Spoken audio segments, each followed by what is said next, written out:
तो चलिए आगे बढ़ते हैं हमारे आज के दिन के इस दूसरे वीडियो की तरफ। इसके पहले भी एक वीडियो हम पब्लिश कर चुके हैं, वो अगर अब तक नहीं देखा तो आप चाहिए तो हमारे चैनल के वीडियो सेक्शन में जाकर उस वीडियो को देख सकते हो। 20 अगस्त 2025 ये आज की तारीख है, इस बात को यहाँ पर आप ध्यान में रखें। तो देखिए मार्केट के 5 बड़े प्लेयर्स के बारे में काफ़ी ज़बरदस्त खबर मार्केट में एक्टिव हो चुकी है, वो वन बाय वन यहाँ पर मैं आपको बताने वाला हूँ। हो सके तो वीडियो के साथ अंत तक बने रहेगा, बिकॉज ये खबर इतनी पॉजिटिव है कि इन स्टॉक्स में आने वाले दिनों में इन खबर के चलते काफ़ी अच्छा तेज़ी का मोमेंटम भी देखने को मिल सकता है। सबसे पहली खबर यहाँ पर आप देख सकते हो रिलायंस इंडस्ट्रीज़ के बारे में दोस्तों देखने को मिल रही है, बिकॉज मुकेश अंबानी जी की तरफ से भी एक पर्टिकुलर उनका एक विजन इस कंपनी के लिए यहाँ पर दोस्तों निकल कर आ चुका है। बिग गोल के बारे में अगर हम बात करें तो आप देख सकते हो Mukesh Ambani Asia's richest billionaire wants to double Reliance Industries size. Reliance Industry का जो साइज है वो अभी से डबल करना चाहते हैं फाइनेंशियल ईयर 2030 तक। करंटली इसका जो वर्थ है 19 लाख करोड़ के आसपास का है, और फाइनेंशियल 2030 तक ऑब्वियस सी बात है इसके डबल साइज पर ये इस कंपनी को लेकर जाना चाहते हैं। This goal could benefit the 44 lakh share holder of Reliance industries. मतलब इस कंपनी के जो शेयर होल्डर्स है ऑब्वियस सी बात है उनको भी इसका काफ़ी अच्छा खासा फायदा आने वाले समय में ये गोल अचीव होता होता नज़र आ सकता है। अगर स्टॉक के परफॉर्मेंस की बात करें 2024 की, तो देखिए इतना कुछ खास परफॉर्म 2024 में हमको देखने को तो नहीं मिला, लेकिन 2025 में 16% की तेज़ी इस स्टॉक में हमको देखने को मिली थी।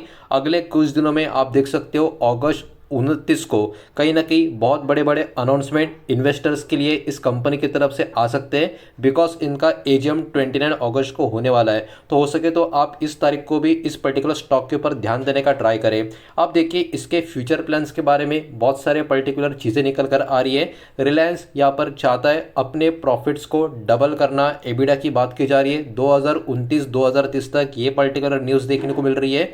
उसके अलावा इस ग्रोथ के जो मेन ड्राइवर्स होंगे वो कौन होंगे, जियो का जो टेलीकॉम बिजनेस होगा वो पर्टिकुलर इसमें देखने को मिलेगा, और इसमें एक बूस्ट भी आपको देखने को मिलेगा, बिकॉज ये टैरिफ हाइक जो है, मतलब ये प्राइस अभी इनकी टेलीकॉम्स की जो हाई होती हुई नज़र आ रही है। ऑब्वियस सी बात है कंज्यूमर के लिए थोड़ा सा झटका होगा, लेकिन इन कंपनियों के लिए ये एक बहुत ही बड़ा प्रॉफिट का सोर्स निकल कर आ रहा है। और उसके साथ साथ रिलायंस इंडस्ट्री में अभी भी ये रिटेल बिजनेस आपको देखने को मिलेगा, शॉपिंग बिजनेस आपको देखने को मिलेगा, जिसका ओवरऑल ऑपरेशंस और ग्रोथ जो है वो भी इंप्रूव होता हुआ देखने को मिल रहा है। तो इसका पॉजिटिव इंपैक्ट रिलायंस इंडस्ट्रीज के स्टॉक में आता हुआ देखने को मिलना चाहिए। उसके अलावा नए नए ग्रीन एनर्जी के जो प्रोजेक्ट्स है ये भी कहीं ना कहीं रिलायंस के लिए बहुत ही बड़ा यहाँ पर कंट्रीब्यूशन करते हुए नजर आ सकते हैं, बिकॉज रिलायंस का जो traditional oil to chemical business है ये भी कहीं ना कहीं इसमें एक बहुत ही बड़ा पार्टिसिपेशन करता हुआ हमको नजर आएगा। तो ग्रीन एनर्जी प्रोजेक्ट्स का जो इनका कामकाज है वो भी कहीं ना कहीं रिलायंस के स्टॉक को यहाँ से अगले कुछ समय के लिए बुश करने में, मतलब तेजी में कन्वर्ट करने में काफ़ी काम आ सकता है। कुछ पर्टिकुलर ब्रोकर्स की तरफ से रिलायंस स्टॉक के ऊपर कुछ बयान आते हुए आपको नजर आएंगे। सीएलएसए की तरफ से आप देख सकते हो इनका मानना है कि रिलायंस का स्टॉक अभी अंडर वैल्यू है, 1650 का टारगेट इनके हिसाब से स्टॉक के ऊपर देखने को मिल रहा है। गोल्डमैन सैक की अगर हम बात करें, Reliance will have 13% yearly profit growth financial year 25 से लेकर 28 तक, ये बात इन्होंने बोली है। और इनके हिसाब से जो इस पर्टिकुलर स्टॉक का टारगेट है वो भी लगभग 1700 के आसपास का देखने को मिल रहा है। रिटेल का जो इनका रेवेन्यू है वो भी 17% से ग्रो हो सकता है, और उसके पीछे का कारण है इनके जो फैशन ब्रांड्स है वो क्विक कॉमर्स और उसके अलावा कंज्यूमर प्रोडक्ट्स। तो ये कुछ बहुत ही पॉजिटिव चीजें ब्रोकर की तरफ से आपको देखने को मिलेगी। एचएसबीसी ने भी अपग्रेड किया है इसके स्टॉक के ऊपर 4 साल के बाद बाय का कॉल, और टारगेट 1630 के करीब दिया है। मतलब मैक्सिमम टारगेट स्टॉक के 1630 से लेकर 1700 के बीच में आपको देखने को मिल रहे हैं। मतलब स्टॉक में यहाँ से और भी अच्छी खासी तेजी हमको देखने को मिल सकती है। कंपनी के फाइनेंशियल स्ट्रेंथ का भी जो रिपोर्ट निकल कर आ रहा है वो भी काफी प्रॉमिसिंग है। Reliance will generate positive cash flow even while spending heavily होने के बावजूद भी इस पर्टिकुलर कंपनी का जो कैश फ्लो होगा वो भी काफी बढ़िया पॉजिटिव जनरेट होता हुआ नजर आएगा। तो ये भी एक बहुत ही अच्छा पर्टिकुलर चीज आपको देखने को मिलेगा। कंपनी का नेट डेब्ट यानी कर्ज की बात करें ये भी कम रहेगा, less than 1 times of EBITDA जितना होगा उसका 1 गुने से भी कम इस कंपनी का नेट डेब्ट हमको देखने को मिलेगा। तो इसमें भी काफी कंट्रोल होगा, ये बात भी हमको देखने को मिल रही है, और ये शो कर रहा है कंपनी का स्ट्रॉन्ग कैश जनरेशन इसमें आपको देखने को मिल रहा है। और अभी अभी जो हमने बात की थी इनका जो एनर्जी बिजनेस है ये भी बहुत बड़ा रोल प्ले करेगा। तो इसके बारे में भी दोस्तों आपको देखने को मिलेगा कि रिलायंस बिल्डिंग 10 गीगावाट की बात करें, ठीक है, Reliance 10 gigawatt solar and battery manufacturing का एक पर्टिकुलर बिल्डअप करता हुआ नजर आएगा। और उसका जो सेटअप है बाय 2026 का जो ईयर है तब तक कहीं ना कहीं होता हुआ हमको देखने को मिलेगा। करंटली 10 गीगावाट में से सिर्फ और सिर्फ 1 गीगावाट का ओवरऑल यहाँ पर मैन्युफैक्चरिंग सेटअप आपको देखने को मिलेगा। तो अभी भी टाइम है, कहीं ना कहीं 2026 के एंड तक ये पर्टिकुलर पूरा का पूरा एनर्जी का कामकाज भी होता हुआ नजर आएगा।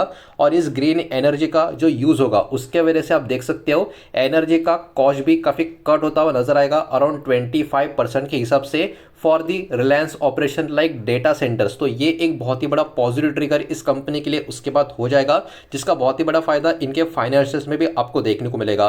उसके साथ साथ this vertical could become a major future growth engine for Reliance Industry. तो आप खुद अंदाजा लगा लो कि रिलायंस इंडस्ट्री का फ्यूचर कहीं ना कहीं हद से भी ज्यादा प्रॉमिसिंग हमको इन सारी कारणों की वजह से देखने को मिल सकता है।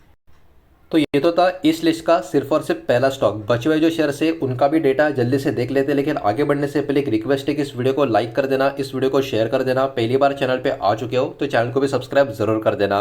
दूसरा स्टॉक है दोस्तों ओला इलेक्ट्रिक। इसके बारे में भी काफी पॉजिटिव साइंस हमको देखने को मिल रहे हैं और इसके पीछे भी बहुत सारे अलग अलग कारण आपको नजर आएंगे। सबसे पहले प्रॉफिट का जो आउटलुक है वो इंप्रूव होता हुआ नजर आएगा।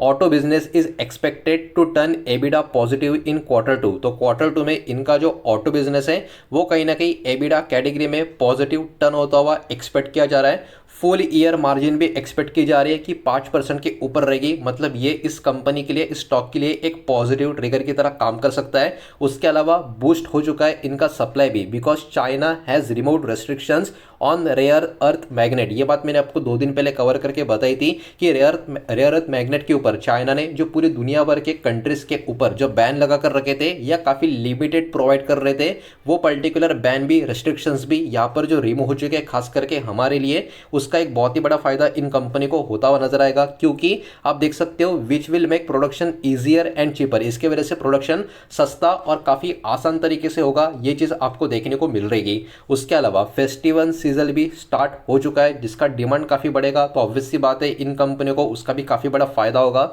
Sales of Ola's new roadster bike are likely to rise during festival. तो फेस्टिवल टाइम पे इनके जो नए नए बाइक्स है उनका भी कहीं ना कहीं बिक्री काफी अच्छा खासा जो होगा, उसका भी फायदा इस कंपनी को काफी बड़े लेवल पे हो सकता है। तो ओवरऑल मैसेज एकदम सिंपल, इस कंपनी का फाइनेंशियल इंप्रूवमेंट देखने को मिल रही है, मार्केट का डिमांड काफी बढ़िया बनता जा रहा है और काफी स्ट्रॉन्ग चांस है कि इसके वजह से इसका जो स्टॉक का प्राइस है वो भी ऊपर की तरफ जाता हुआ हमको दिखाई दे।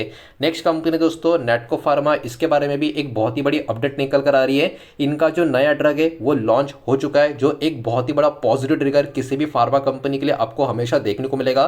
तो ये क्या है, तो आप देख सकते हो नैटको ने दोस्तों यहाँ पर लॉन्च किया है बोसेंटन टैबलेट। ये एक ओरल सस्पेंशन आपको देखने को मिलेगा, 32 mg कैटेगरी में ये देखने को मिल रहा है और ये अमेरिका में दोस्तों इनका ये लॉन्चिंग नजर आ रहा है। अब इसके पीछे का पर्पस क्या है, तो आप देख सकते हो ड्रग ट्रीस, ये मतलब ये पर्टिकुलर जो ड्रग है ये क्या चीज के लिए ट्रीट होता है, तो ये पीएच के लिए ट्रीट होता है। इसका फुल फॉर्म यहाँ पर आप पढ़ सकते हो, पूरा का पूरा आपको नजर आएगा।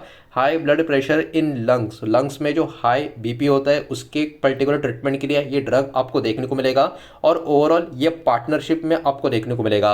लुपिन लिमिटेड हेल्प करेगा मार्केट करने के लिए इस ड्रग को, ये चीज भी यहाँ पर हमको देखने को मिल रही है। और सबसे बड़ी बात ये होगी कि ये फर्स्ट टू फाइल एडवांटेज हो गए। Natco was the first to apply for the approval, मतलब ये ड्रग के लिए नैटको ये पहली कंपनी होगी जो अप्रूवल के लिए दोस्तों यहाँ पर अप्लाई करते हुए आपको देखने को मिल रही है। Gets 180 days exclusivity as a generic manufacturer. तो ये पर्टिकुलर चीज भी इनके फेवर में आपको देखने को मिलेगी और इस ड्रग का मार्केट पोटेंशियल अमेरिका में काफी बड़े लेवल पे आपको देखने को मिलेगा। इसके वजह से ये काफी पॉजिटिव ट्रिगर इस कंपनी के लिए काम करेगा, बिकॉज अमेरिका में सेल्स की बात करें इस मेडिसिन की, वो टिल जून 2025 $100 मिलियन एन्युअली के हिसाब से देखने को मिल रहा है। तो इससे आप अंदाजा लगा सकते हो कि इस कंपनी के लिए कितनी पॉजिटिव बात हमको देखने को मिल रही है और इसका इफेक्ट ये होगा कि ये बूस्ट कर सकता है नैटको का अमेरिका का रेवेन्यू भी और प्रॉफिट भी। तो एक सिंगल ड्रग इस पर्टिकुलर कंपनी को काफी बड़ा प्रॉफिट करवाने में यहाँ पर काम कर सकती है। तो अब तक हमने टोटल 3 स्टॉक यहाँ पर देख लिए, बचे हुए 2 स्टॉक यहाँ पर स्क्रीन के ऊपर आपको देखने को मिलेंगे। एक का नाम है जोमेटो, जिसको अभी एटर्नल इस नाम से हम जानते हैं, और दूसरा स्टॉक है स्विगी, और ये दोनों फूड डिलीवरी स्टॉक्स कैटेगरी में आपको देखने को मिलेंगे। अभी देखिए इन दोनों स्टॉक्स के बारे में खबर क्या देखने को मिल रही है। तो डैम कैपिटल का एक रिपोर्ट इन दोनों स्टॉक के ऊपर आता हुआ नजर आएगा। Both companies are now mature businesses that will show better margins and free cash flow over the next 3 years। अगले 3 साल के लिए मार्जिन भी काफ़ी बढ़िया होगा, फ्री कैश फ्लो भी यहाँ पर देखने को मिलेगा। तो ओवरऑल ये एक पॉजिटिव कमेंट्री इन दोनों स्टॉक पे देखने को मिलेगी। जोमेटो की बात करें या इटरनल की बात करें, इसके ऊपर इस पर्टिकुलर डैम कैपिटल रिपोर्ट के हिसाब से बाय कॉल आता हुआ नजर आएगा। टारगेट भी 400 के करीब आपको देखने को मिल रहा है। ग्रोथ फोरकास्ट की बात करें 42% का CAGR यहाँ पर निकल कर आ सकता है। फाइनेंशियल 25 से लेकर 28 तक ये चीज़ भी यहाँ पे इन्होंने मेंशन की है। Already profitable at profit after tax level, net profit की दोस्तों बात हो रही है। उसके अलावा क्विक कॉमर्स की बात करें, ब्लिंकिट की जैसी की बात करें, तो यहाँ पर भी बिजनेस कहीं ना कहीं एक्सपेक्ट किया जा रहा है एबिडा पॉजिटिव हो जाएगा Q4 फाइनेंशियल 2026 तक। तो जोमेटो के लिए कमेंट्री काफ़ी पॉजिटिव है। स्विगी के लिए बात करें तो यहाँ पर भी पॉजिटिविटी आपको देखने को मिलेगी। बाय का कॉल है, टारगेट 515 का है। ग्रोथ फोरकास्ट भी 28% CAGR का यहाँ पर मेंटेन किया जा रहा है फाइनेंशियल 25 से लेकर 28 तक। और EBITDA profitability target Q4 financial 2028 का यहाँ पर बताया जा रहा है। और पैट प्रॉफिटेबिलिटी एक्सपेक्ट की जा रही है फाइनेंशियल 2028 तक। तो थोड़ा टाइम लग सकता है अच्छा खासा प्रॉफिट मेंटेन करने में, लेकिन स्टॉक के ऊपर भी ये बुलिश है, ये बात यहाँ पर एकदम क्लियर कट समझ में आती है। लेकिन पॉजिटिव क्यों है, इसके पीछे का कारण भी इन्होंने बोला है। ऐसा नहीं कि सिर्फ मन किया तो टारगेट दिया, बिल्कुल नहीं। Better working capital efficiency, working capital का एफिशिएंसी भी काफ़ी बेटर हुआ है, बिकॉज कंपनीज का ओवरऑल कैश को मैनेज करने का तरीका भी इसके वजह से बेटर होता हुआ हमको देखने को मिला है। Strong free cash flow expected in next 3 year, अगले 3 साल में कंपनी का जो कैश फ्लो है वो भी काफ़ी बढ़िया हो जाएगा, ये एक्सपेक्ट किया जा रहा है, जो हमने स्टार्टिंग में भी देखा था। तो ओवरऑल इन्वेस्टर का टेक अवे इन दोनों स्टॉक के लिए यही है कि जोमेटो ऑलरेडी प्रॉफिटेबल है, काफ़ी फास्टर नियर टर्म अपसाइड इसमें देखने को मिल सकती है। स्विगी लॉन्ग टर्म बेट आपको नजर आ सकती है और इसकी जो प्रॉफिटेबिलिटी है वो फाइनेंशियल ईयर 2028 तक हमको देखने को मिल सकती है। तो यही थे वो सारे के सारे शेयर जिनके बारे में मार्केट में काफ़ी ज़बरदस्त रिपोर्ट्स एक्टिव थी, जिनके कारण इन स्टॉक में आने वाले समय में क्यों अच्छी तेजी आ सकती है, इसके पीछे का लॉजिक तो अभी एटलीस्ट आपको समझ में आ गया होगा। उम्मीद करता हूँ वीडियो पसंद आया होगा, अच्छा लगा होगा तो वीडियो को लाइक करें, दोस्तों शेयर करें। पहली बार चैनल पे आ चुके हो तो सब्सक्राइब भी कर देना। कोई भी स्टॉक में निवेश करने से पहले खुद की स्टडी रिसर्च जरूर करें, फाइनेंशियल एडवाइजर की सलाह जरूर ले। मिलते हैं नेक्स्ट वीडियो में, धन्यवाद।